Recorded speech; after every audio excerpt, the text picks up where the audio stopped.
Peer পদ্ধতিতে নির্বাচন আয়োজন করার কোনো বিকল্প নাই। আজকের এই জনসমুদ্র পিয়ার পদ্ধতি নির্বাচনের পক্ষে জনসমুদ্র।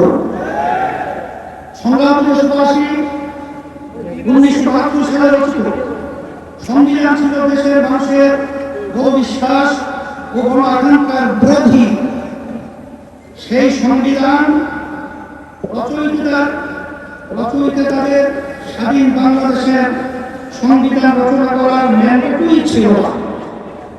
তারা ভিন দেশের সংবিধান অনুসরণ করেছিলেন, তাই হয়েছে।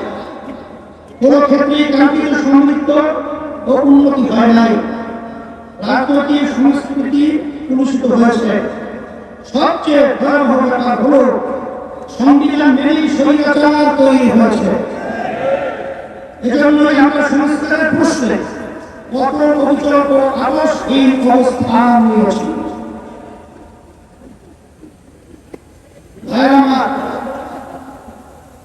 জুলাই অভ্যুত্থানের প্রধান লক্ষ্য ছিল দেশকে স্বৈরাচারের হাত থেকে রক্ষা করা, 54 বছরের জমা হওয়া জঞ্জাল দূর করা। অভ্যুত্থানের পর সংস্কার কমিশন গঠন করা হয়েছে।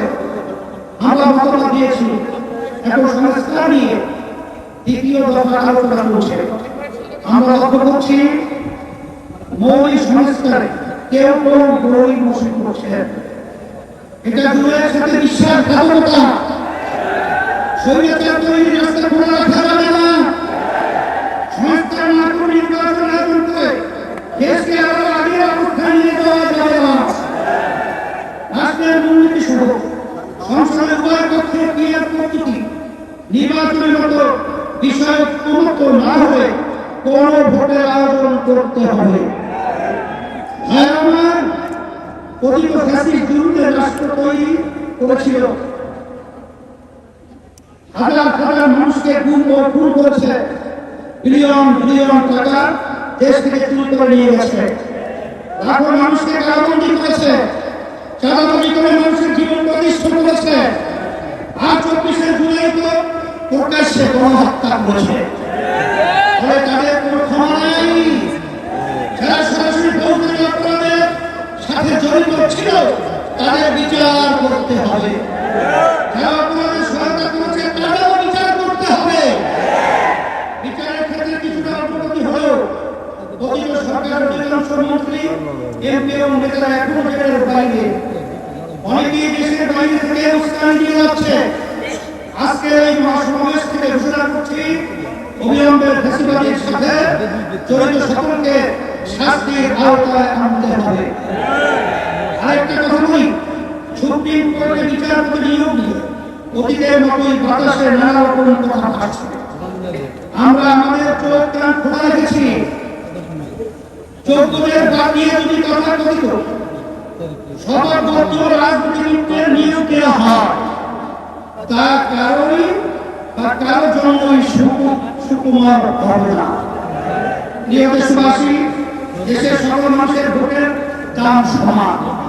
কারো ভোট যাতে অবমূল্যায়ন না হয় সেই ব্যবস্থা করতে হবে। তাই আগামী নির্বাচন সংসদের উভয় পক্ষে অবশ্যই পিয়ার পদ্ধতিতে নির্বাচন দিতে হবে। যেটা যত শতাংশ ভোট পাবে সংসদে তাদের সেই অনুপাতি হারে আসন থাকবে। এই পদ্ধতিতে রাষ্ট্র পরিচালনায় সকলের মতের প্রতিফলন ঘটবে। কোন দল জালের হওয়ার সুযোগ পাবে না। এটা কিন্তু দাবি, এটা এখন জনগণের দাবি, দেশের অধিকাংশ রাজনৈতিক দলের দাবি, সকল ধর্মের মানুষের দাবি। আজকের এই মঞ্চ এটা আরো প্রমাণ করেছে। আমরা বারবার বক্তব্য দিয়েছি, কিন্তু সফলতা পাই নাই। কারণ আমরা প্রতিবার নেতা ও নীতি বাছাই করতে ভুল করেছি। আমরা 54 বছরে অনেক দলকে দেশ শাসন করতে দেখেছি, কিন্তু ইসলামকে এখনো ক্ষমতায় নিতে পারি নাই। এবার ইসলাম পন্থীদের পক্ষের ব্যাপারে বড় প্রত্যাশা তৈরি হয়েছে। আমি শুরু থেকে ইসলাম পন্থী সকল ভোট এক বাক্সে আমার কথা বলে আসছি। আগামী নির্বাচনে শুধু ইসলাম ধর্মই নয়, ইসলামী ধর্ম শুধু নয়, বরং দেশ প্রেমিক আর অনেক রাজনৈতিক দল এক বাক্সে নীতিতে আসতে পারে ইনশাআল্লাহ। যদি আমরা একত্রে নির্বাচন করতে পারি, যদি কার্যকর ঐক্য গড়ে তুলতে পারি, তাহলে বাংলাদেশে ইসলামপন্থীরাই হবে প্রধান রাজনৈতিক শক্তি। রাষ্ট্র পরিচালনার দায়িত্ব আমাদের হাতে আসবে ইনশাআল্লাহ। প্রিয় দেশবাসী, অন্তর্বর্তীকালীন সরকার জুলাই অভ্যুত্থানের ঘোষক এত জনসমর্থন নিয়ে আর কোন সরকার দায়িত্ব গ্রহণ করে নাই। আমরা নিঃস্বার্থভাবে এই সরকারের পাশে দাঁড়িয়েছি।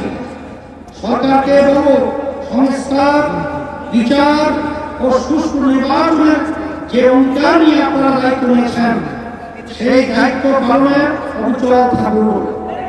কারো দ্বারা প্রভাবিত হয়ে আপনাদেরকে নিশ্চিত হবেন না। নিরপেক্ষ থেকে দায়িত্ব পালন করুন। আমরা আপনাদের পাশে ছিলাম, আছি এবং থাকবো ইনশাআল্লাহ। আইনশৃঙ্খলা পরিস্থিতি, রাজনৈতিক চরিত্র, চাঁদাবাজির ক্ষেত্রে অবস্থা এখনো কোনো পরিবর্তন হয় নাই। একটি দলের বিরুদ্ধে অভিযোগ উঠেছে, তার নাম ধরে সমালোচনা করতে চাই না। তবে পুরনো রাজনৈতিক অপসংস্কৃতি রাখার চেষ্টা সহ্য করা হবে না। রাজনীতি নামে সন্ত্রাস, চাঁদাবাজি অবস্থায় প্রতিহত করতে হবে ইনশাআল্লাহ। আমাদের প্রধান লক্ষ্য হবে মানুষের জীবনের নিরাপত্তা নিশ্চিত করা এবং মানুষের জীবন মান উন্নত করা, ভবিষ্যৎ প্রজন্মের জন্য নিরাপদ দেশ গড়ে তোলা, মানুষের বিশ্বাস ও চিন্তার স্বাধীনতা নিশ্চিত করা। আমরা একটি সমৃদ্ধ বাংলাদেশ নির্মাণ করতে চাই। কৃষক ও শ্রমিক ভাইদের প্রতিষ্ঠান করতে চাই। অতীতে কেউ আপনাদের স্বার্থ রক্ষা করে নাই, আপনাদের শ্রম ধানের প্রতিযোগিতা কেউ দেয় নাই। ইসলামী শক্তি ক্ষমতায় এলে আপনাদের স্বার্থ নিশ্চিত করা হবে ইনশাআল্লাহ। ব্যবসায়ী ভাইদের প্রতিষ্ঠান করতে চাই, আপনাদেরকে তবে চাঁদা দিতে হয়, প্রশাসনিক হয়রানির শিকার হতে হয়, বিদ্যুৎ জ্বালানি নিয়ে ভোগান্তির শিকার হতে হয়, ঋণ পাওয়া নিয়ে ক্ষতিগ্রস্ত হতে হয়। ইনশাআল্লাহ আমরা রাষ্ট্র পরিচালনার দায়িত্ব পেলে আগামী বাংলাদেশ হবে ব্যবসার বান্ধব বাংলাদেশ। যেমনি তরুণদেরকে বলি, তোমরা আমাদের ভবিষ্যৎ, তোমাদের সংগ্রাম কিসের জন্য আমরা অবদাবদ্ধ। আমি আমার প্রিয় তরুণ যুবকদের আশ্বাস করতে চাই, আগামী বাংলাদেশের তোমরাই হবে মূল শক্তি। ইসলামী আন্দোলন বাংলাদেশ তার ব্যবস্থা করবে ইনশাআল্লাহ।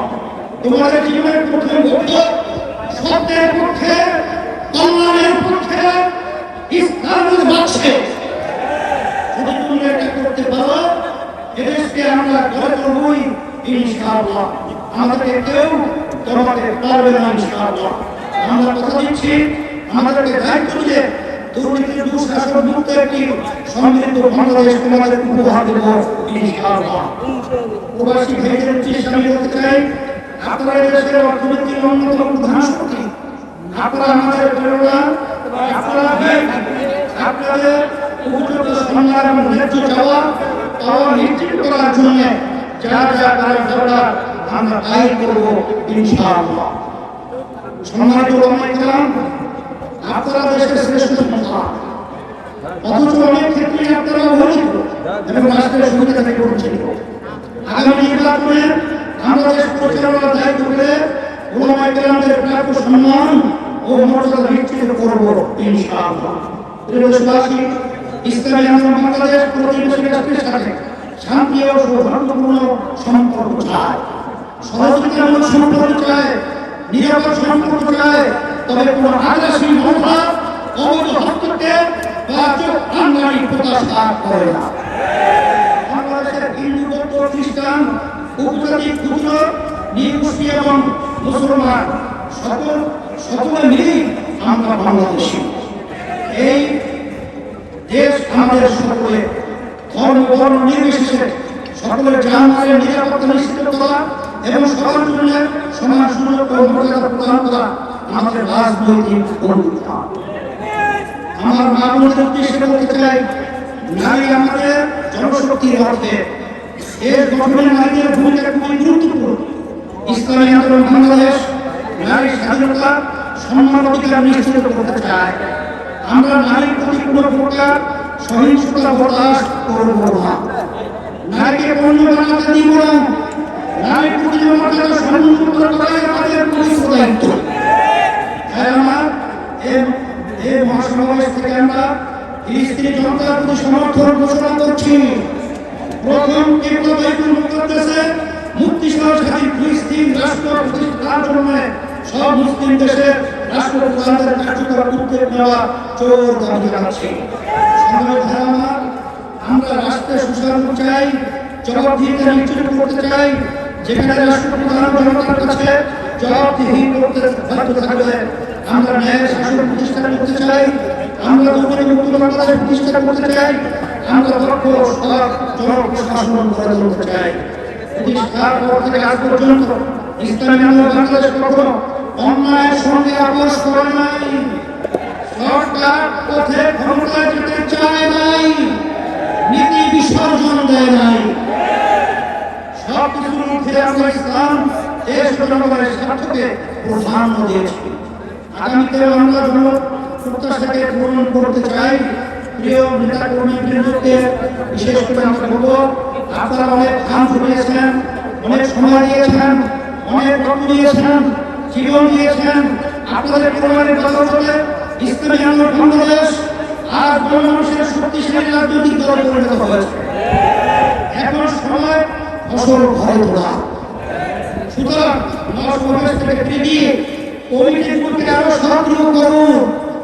গ্রাম মহল্লা ভোট কেন্দ্র ভিত্তিক কমিটি গঠন করুন। সকল ভোটারের কাছে গিয়ে দাওয়াত দিন। তাদের সামনে ইসলামের সৌন্দর্য শ্রেষ্ঠত্ব তুলে ধরুন। সকল ধর্ম মত ও মাসলাকের সাথে সম্পর্ক উন্নয়ন করুন। সকল পেশাজীবীদের সাথে সম্পর্ক ঘনিষ্ঠ করুন। প্রিয় দেশবাসী, আগামী বাংলাদেশ ইসলামের বাংলাদেশ, আগামী বাংলাদেশ দেশপ্রেমিকদের বাংলাদেশ, এই লক্ষ্য অর্জনের সকলকে সর্বোচ্চ শক্তি নিয়োগ করার আহ্বান জানাচ্ছি। আসুন সকলে মিলে আমাদের সকল গুণে একযোগে কাজ করি। আজকের মহাসমাবেশে আসার জন্য সবাইকে আবার ধন্যবাদ ও কৃতজ্ঞতা জানাচ্ছি। ইসলামী আন্দোলন বাংলাদেশের সকল নেতা কর্মীকে শুকরিয়া জানাচ্ছি। আপনারা যারা পরিশ্রম করেছেন তার প্রতিদান একমাত্র আল্লাহই প্রদান করবেন ইনশাআল্লাহ। সারা দেশ থেকে যারা এসেছেন, সহযোগিতা করেছেন, প্রচার করেছেন এবং যুক্তি পরামর্শ দিয়েছেন, তাদের সবার জন্য অন্তর থেকে বলছি জাযাকুমুল্লাহ খায়রা। আল্লাহ আপনাদের প্রতিদান দিবেন। প্রশাসনের ভাইদের শুকরিয়া জানাই, সামাজিক বন্ধুদের শুকরিয়া জানাই। আরো যারা যেভাবে সহায়তা করেছেন তাদের সবার জন্য আল্লাহর কাছে দোয়া করি। আল্লাহ হাফেজ। ইসলামী আন্দোলন বাংলাদেশ এমন একটা অবস্থান আপনাদেরকে মেসেজ দিয়েছে, তারপরে আলোচনা করে এখন ইসলামের পক্ষে যে ফেতনা তৈরি হয়েছে, এই ফেতনা যদি আমরা মাঠের ময়দানে সোচ্চার না থাকি